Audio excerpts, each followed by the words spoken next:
8 kelas Selam Al-2 yang beranggotakan saya Yasinta Putri Pramesti NPM 135. Saya Ani Sulistia NPM 146. Saya Bayu Haji Nugroho NPM 131. Saya Radhi Andriani NPM 124. Saya Febrianti Lestari NPM 145. Di sini kami ingin memaparkan hasil observasi kami di SDIT Alam Nurul Islam. Berikut pemaparan dari kelompok kami. Selamat menyaksikan. Baik, di sini saya akan menjelaskan tentang alamat sekolah, visi sekolah, jumlah siswa di sekolah, jumlah kelas di sekolah, dan nama kepala sekolah tentang SDIT Nurul Islam. Baik, untuk alamat SDIT Alam Nurul Islam berada di Cambahan, Nogotirto, Gamping, Sleman. Baik, untuk visi dan misi SDIT Alam Nurul Islam, yakni visi menjadi SDIT unggulan yang menghasilkan generasi berakhlak Qurani, mandiri, berprestasi, dan berwawasan global.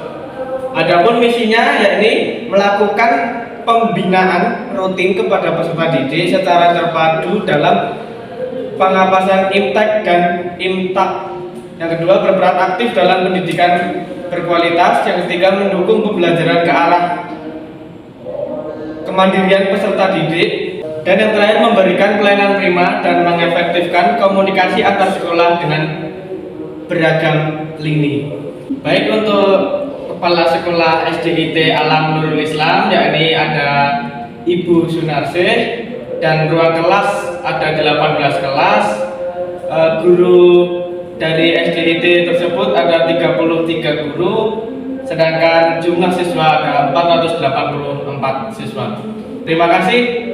Baik, di sini saya akan menjelaskan mengenai pengertian sekolah alam. Sekolah alam adalah sekolah dengan konsep pendidikan berbasis alam semesta.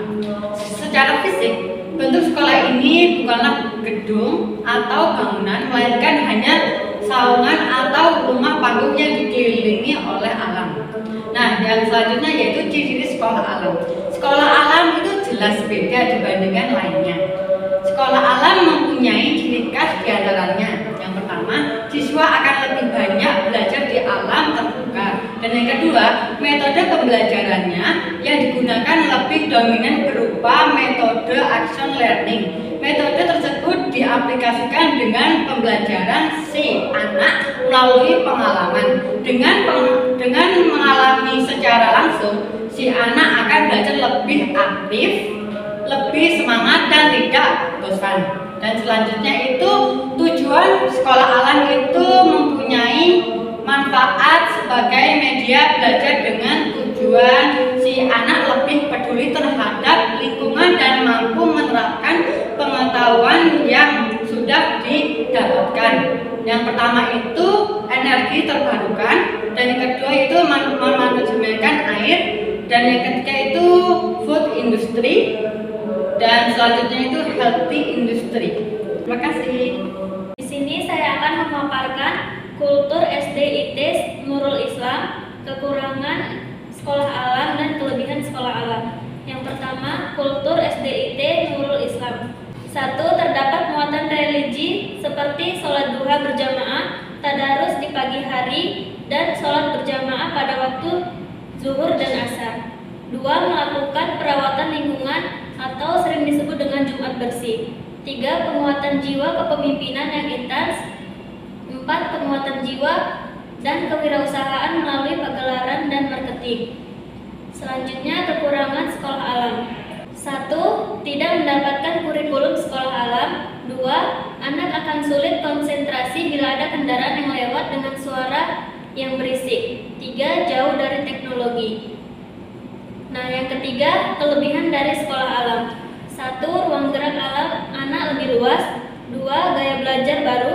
3. Banyak praktik lapangan. Dan 4. Lebih menghargai alam. Terima kasih. Di sini saya akan menjelaskan yang pertama pilar kurikulum SDIT Alam Nurul Islam, yang kedua sarana dan prasarana pendukung SDIT Alam Nurul Islam, yang ketiga kegiatan pendukung SDIT Alam Nurul Islam, dan yang keempat kegiatan pendukung untuk tercapainya kurikulum Sholih. Yang pertama pilar kurikulum SDIT Alam Nurul Islam. Islam. Nah, pilar kurikulum SDIT Nurul Islam yang pertama ada sikap, pengetahuan, dan keterampilan. Sikap meliputi sikap spiritual dan sikap sosial. Nah, sikap spiritual di sini mencakup beberapa aspek seperti beriman dan bertakwa kepada Tuhan Yang Maha Esa. Yang kedua, sikap sosial mencakup beberapa aspek seperti berakhlak mulia, sehat, mandiri, demokratis, dan bertanggung jawab. Nah, yang kedua ada pengetahuan yang mencakup aspek berilmu. Yang ketiga, keterampilan yang mencakup aspek cakap dan kreatif. Nah, dari ketiga pilar tersebut yaitu sikap, pengetahuan, dan keterampilan sesuai dengan tujuan pendidikan nasional pasal 20 tahun 2003. Dari pilar kurikulum SDIT Alam Nurul Islam seperti sikap, pengetahuan, dan keterampilan memuat beberapa karakter yaitu seperti baik, kuat, logika, dan bisnis. Nah, karakter yang pertama adalah baik atau akhlakul karimah, berarti cara tunduk manusia kepada Sang Pencipta. Yang kedua, karakter kuat atau kepemimpinan, berarti cara manusia menjadi pemimpin di muka bumi.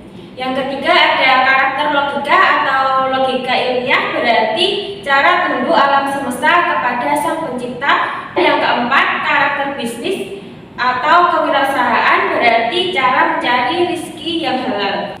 Selanjutnya ada sarana dan prasarana pendukung di SDIT Alam Nurul Islam.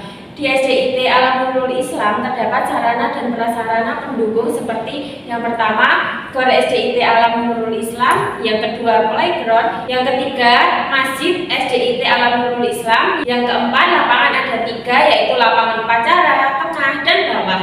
Yang kelima rumah kreatif, yang keenam laboratorium, dan yang ketujuh perpustakaan.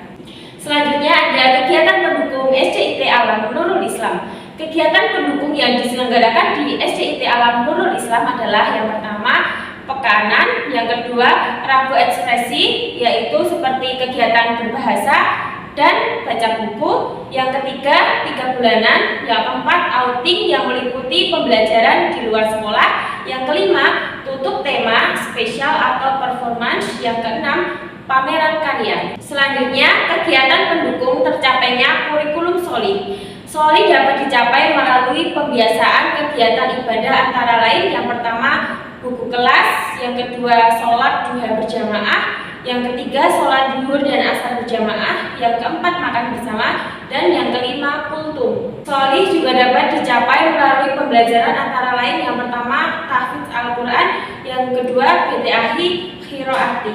Kegiatan pendukung yang tercapainya kurikulum Sholi antara lain kegiatan Rabu Ekspresi atau tematik. Kegiatan ini meliputi bermacam-macam kegiatan seperti peringatan Maulid Nabi, Isra Mi'raj, dan Tahun Baru Hijriah. Yang kedua, pekanan meliputi kegiatan seperti sholat Jumat dan Jumat Berkah. Yang ketiga, tahunan meliputi kegiatan seperti pesantren Ramadan dan Idul Adha. Terima kasih. Baiklah, di sini saya akan menjelaskan metode pembelajaran yang ada di sekolah alam di SDIT Alam Nurul Islam, yaitu lebih mengutamakan metode pembelajaran action learning sehingga siswa terlibat langsung dalam kegiatan pembelajaran.